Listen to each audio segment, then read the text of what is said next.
All right, we're in the bunkhouse, and you can see that, yeah, corners leaked. So that board that's supposed to be back there is all rotted out. Same thing in here on this corner, and water all runs down, gets in these, I guess we'd call it a rim joist. Rim joist here. Here's the joist, floor joist. They span the whole floor.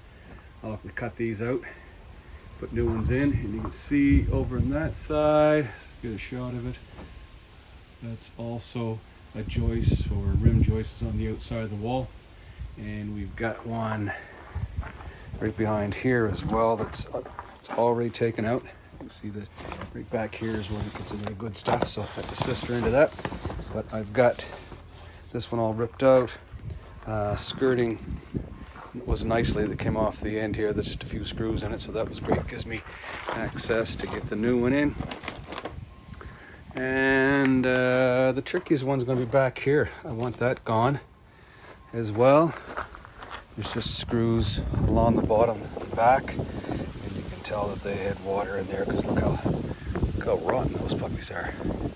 So ideally, that's got to be replaced as well.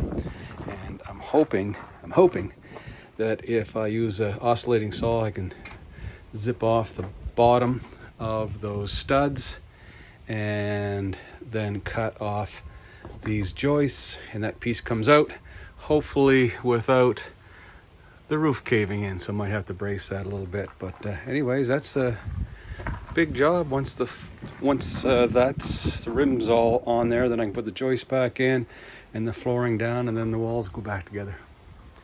So it's a real good example of what kind of mess it makes when those corner seals are not caulked. Well, there's a good example right there. You can see the opening, and once that board inside here rots, these screws have nothing to hang on to, so this is always going to be never tight.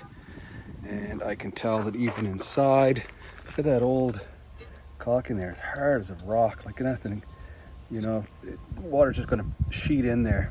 Any water that's on the side of the trailer blows right in, and it's got nowhere to go but inside and then down and lay on top of this membrane, and then just get soaked up in the floor. Fun job for today.